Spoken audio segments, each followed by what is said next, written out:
질문은 두세 개밖에 받지 못하면 미리 양해해 드립니다. 손을 들어 주십시오. 먼저 질문을 좀 더 받아도 상관없어요. 네, 알겠습니다. 충분한 시간을 갖고 질문답을 갖도록 하겠습니다. 네, 안녕하세요. 뉴스토마토의 민영빈이라고 합니다. 후보님께서 말씀해주신 비전 발표는 정말 잘 들었고요. 다만 이제 중국을 약간 배척하는 뉘앙스의 이제 정책일 수도 있겠다라는 부분이 있었는데 이 부분은 이제 전통적 삼각동맹, 한미일 안보 동맹 보강하고 강화 이 부분에서 약간 그렇게 보일 수 있겠다라는 생각이 들었습니다. 다만 경제적인 관점에서 봤을 때 대중무역 의존도가 높지 않습니까? 그럼 이제 제2의 사드 사태로도 우려가 갈 것 같은데 이 부분에 대해서는 좀 어떻게 생각하시는지 그래서 말씀드렸습니다. 지금 북한은 자신들의 그 헌법에도 대남 그 적화 통일을 규정하고 있고, 그리고 작년 연초에도 전술 핵을 선제적으로 쓸 수도 있다라고 지금 하고 있을 뿐 아니라 벌써 작년 올해 들어와서도 여러 차례 미사일 고도화 실험을 한 상태입니다. 소위 평양 부근에서 쏘면은 1분도 안 돼서 수도권을 불바다로 만들 수 있는 실험까지 지금 해놓은 상태입니다. 우리가 미국과 안보 동맹을 맺었다고 한다면은 중국은 북한과 동맹 체제를 맺고 있습니다. 그래서 군사 안보라는 차원에서는 우리가 미국과의 동맹을 유지하지만 중국과는 기본적으로 상호 존중이라는 기반 하에서 경제 협력은 강화해 나갈 것이고, 또 한중의 공동의 이익을 위한 협력, 또 글로벌 협력을 더욱 강화해 나갈 것입니다. 네. 다음 질문. 네. 안녕하세요. 채널의 이다입니다. 그 남북관계 정상화와 공동 번영을 추진하겠다 이렇게 말씀하셨는데요. 큰 틀에서 후보님이 생각하시는 남북과의 정상화, 남북 간의 정상화가 무엇인지 궁금하고요. 그리고 이제 선제타격 언급을 하시면서 좀 북한에서는 사태 분석까지 펼치고 있는데 관계 개선을 위한 해법 기술이 있으시다면 말씀 주세요. 인간관계나 국가 간의 관계가 크게 다르지 않는 면이 있습니다. 그게 뭐냐면은 자신의 정체성을 분명하게 하고, 그러면서 상대방의 입장을 존중하고, 그리고 일관된 원칙에 기해서 관계를 맺어가는 것입니다. 저는 국가 간의 관계도 똑같다고 생각합니다. 물론 북한은 우리 헌법상 하나의 국가이긴 합니다만은 실제 정치적으로는 다른 국가로서 기능을 하고 있죠. 그래서 저는 남북관계의 정상화라고 하는 것은 바로 이런 기반에 기초해서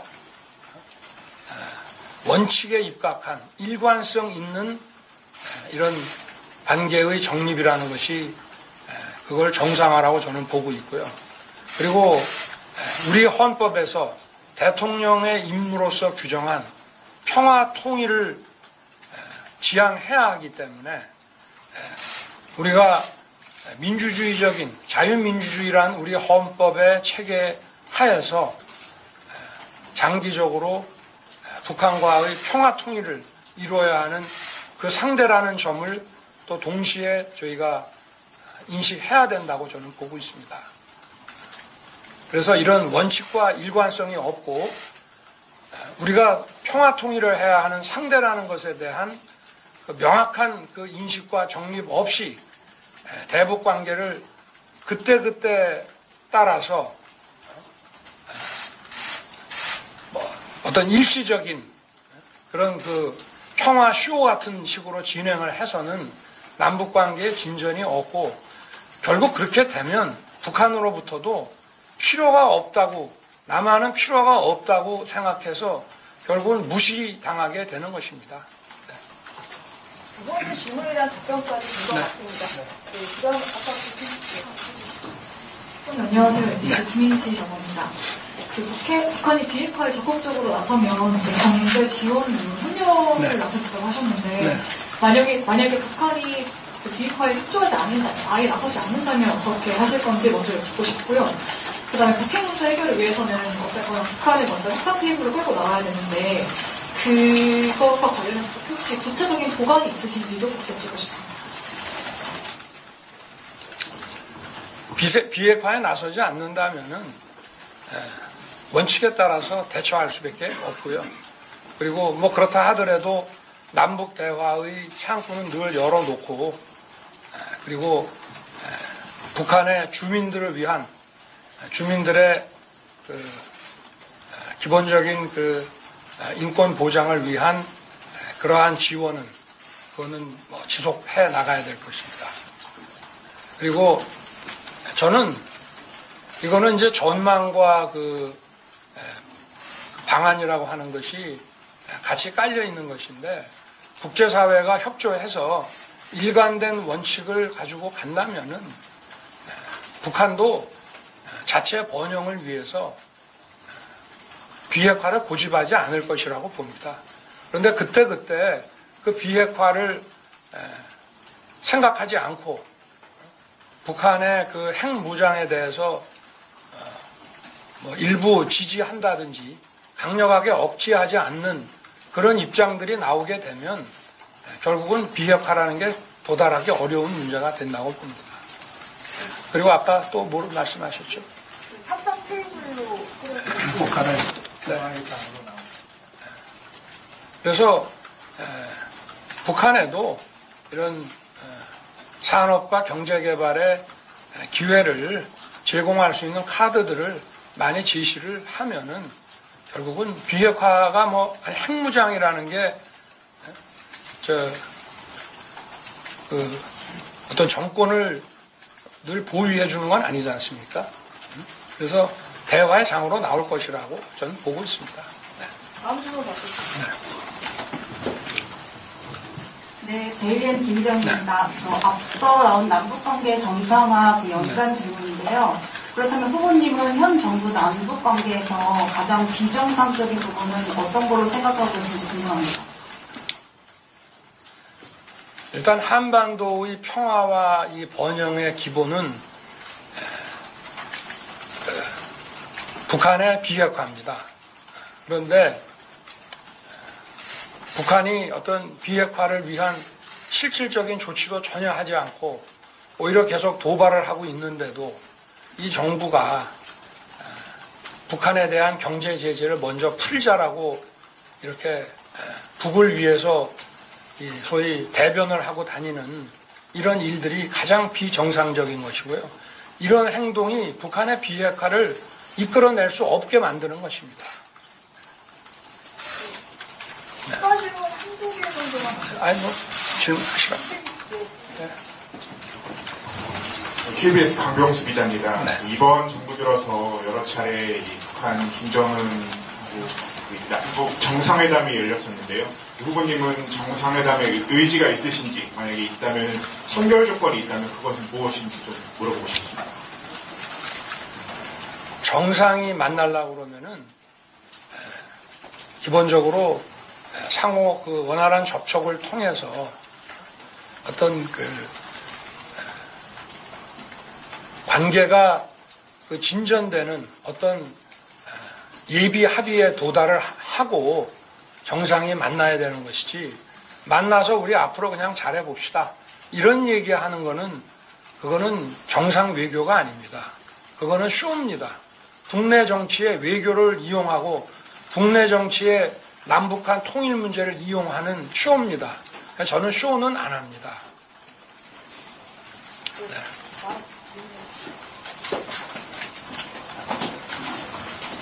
네, 후보님 안녕하세요. 아주경제 민슬기입니다. 또 두 가지 여쭤보고 싶은데, 하나는 경선 때 핵무장은 국제사회에서 고립될 가능성이 많다고 하셨는데 여전히 이 입장 견지하시는지 여쭙고 싶고요.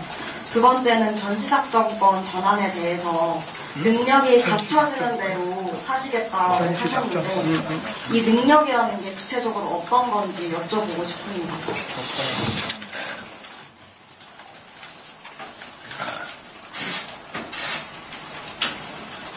첫 번째 질문부터 핵무장이죠. 지금 국제사회에서는 핵 확산 금지 조약이 있고 이 핵 확산 금지라는 것은 철저하게 시행이 되고 있습니다. 그래서 국제사회에서 용인하지 않는 그런 핵무장이라고 하는 것은 철저하게 제재를 가하게 돼 있고, 그리고 만약에 우리가 핵을 갖는다고 한다면은 북한의 그 핵무장을 비핵화를 우리가 얘기를 꺼낼 수가 없고, 결국은 양쪽이 다시 핵무장으로 가면서 결국은 핵 군축 문제만이 남는 것이 되기 때문에 그거는 한반도의 그 평화와 안전을 위해서 그 레버리지는 바람직한 게 못 됩니다. 그래서 저는 일단 그 미국이 보유하고 있는 그 핵을 활용한 확장 억제가 더 중요한 문제라고 생각을 하고요. 그리고 우리가 지금 핵은 없지만 상당히 강력한 이런 무기들을 또 가지고 있습니다. 그래서 어느 정도의 여기에다가 만약에 핵을 쏜다 그러면은 우리가 거기에 대해서 대응할 수 있는, 저쪽도 상당한 피해를 볼 수밖에 없는, 그거를 각오하고 해야 하는 그런 대응 무기 체계는 가지고 있습니다. 그렇게 말씀드리면 되고, 전시작전이라고 하는 거는 우리가 한미 지금 동맹체제 아닙니까? 그래서 만약에 대한민국에 대한 어떤 공격 행위가 있다고 한다면은 한미가 함께 연합작전을 수행하게 돼 있습니다. 그럼 전시작전권이라고 하는 것은 이 연합작전의 지휘권을 누구한테 줄 것이냐의 문제입니다. 만약에 여기서 전쟁이 발발한다면은 미국에서 아마 수십조 원 상당의 여러 가지 그 무기 체계와 전략 자산들이 한국으로 이동을 할 것이고, 이 그 연합작전에서 제일 중요한 것은 정보입니다. 군사 정보. 그래서 이 군사 정보, 이 감시 정찰 자산을 통한 그 군사 정보를 쥐고 있는 쪽이 작전을 지휘할 수밖에 없는 그러한 그 특성을 가지고 있기 때문에 우리가 그 한미 그 연합작전에 있어서의 그 작전주의권을 가지려고 하면은 최소한의 그런 그 정찰 자산을 통한 그 정보의 획득, 그리고 어느 정도의 미사일 방어 능력, 미사일 방어 능력 역시 감시 정찰 자산을 토대로 하는 것이기 때문에 그 기반을 가지고 있어야 전쟁이 벌어지는 곳이 바로 대한민국이라고 한다면은 우리가 미군의 지원을 받으면서 우리가 작전을 지휘할 수 있는 여건이 되는 것이 아니냐, 그래 생각하고 있습니다. 다음 질문 받겠습니다.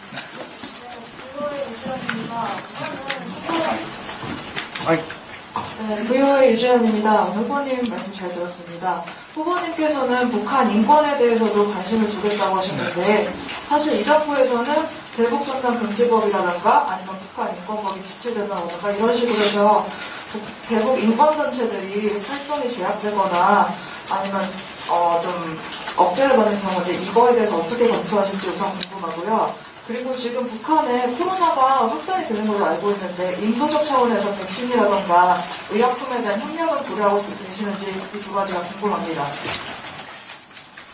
인권이라는 것은 어떤 사람의 인권은 지켜지고 어떤 사람의 인권은 무시되는 그런 것이 아닙니다. 그 본질상. 그리고 어느 한 국가에 해당하는 문제가 아니고, 인권이라는 것은 범세계적인 것이기 때문에 인권의 탄압을 받는 사람이 북한에 있던 또 다른 어느 곳에 있던 그거를 가릴 문제는 저는 아니라고 보고, 그리고 이 우리나라 영토, 주권이 미치는 영토를 넘어서는 부분에 대한 이 세계인들의 인권의 보장이라고 하는 것은 국제 협력 체계를 통해서 하는 것입니다. 그래서 저는 북한 인권 문제도 바로 남북한의 문제 차원이 아니라 이런 글로벌 그 인권 가치를 존중하는 국제 협력 차원에서 저는 우리가 대응을 해야 되는 것이 아니냐, 이렇게 생각하고 있습니다. 코로나 문제는 뭐 제가 정부를 맡게 되면 우리가 백신을 좀 원활히 좀 공급을 받고 여유분이 생긴다고 한다면은 인도적으로 그런 의약품에 대한 공급은 얼마든지 할 수 있는 문제라고 저는 생각하고 있습니다.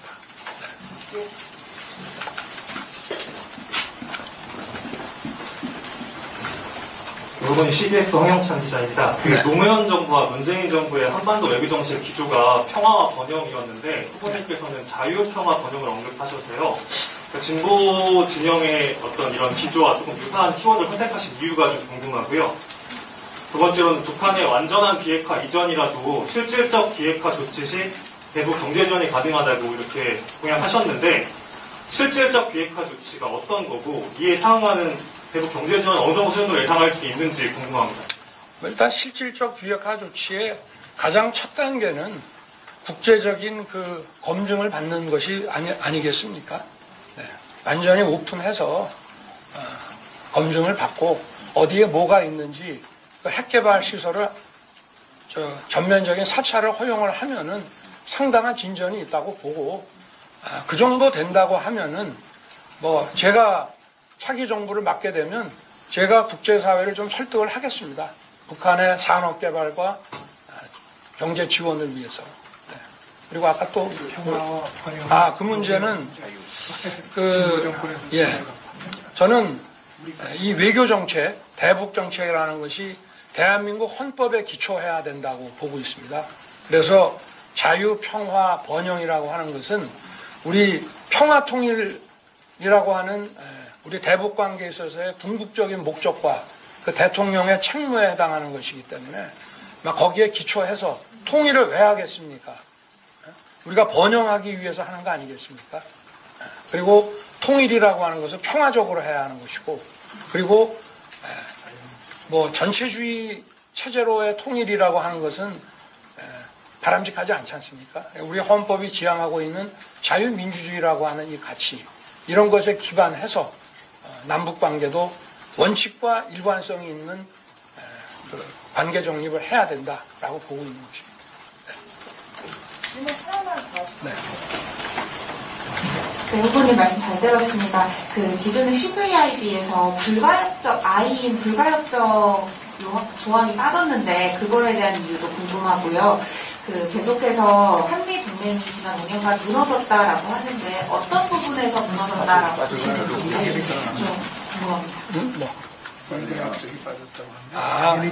실질적인 비핵화 조치라고 하는 것이 사찰을 받겠다고 하다가 또 지금 우라늄 정제 이런 거 시설을 좀 없애라고 국제사회에서 얘기를 했는데 없애는 척하다가 다시 하고 이러면 안 된다는 뜻이고요. 기본적으로 전면적인 사찰을 허용하면 제가 볼 때는 이미 시설과 이런 것이 전부 알려진 이상 몰래 할 수는 없기 때문에 의미가 있다고 보고 있고요.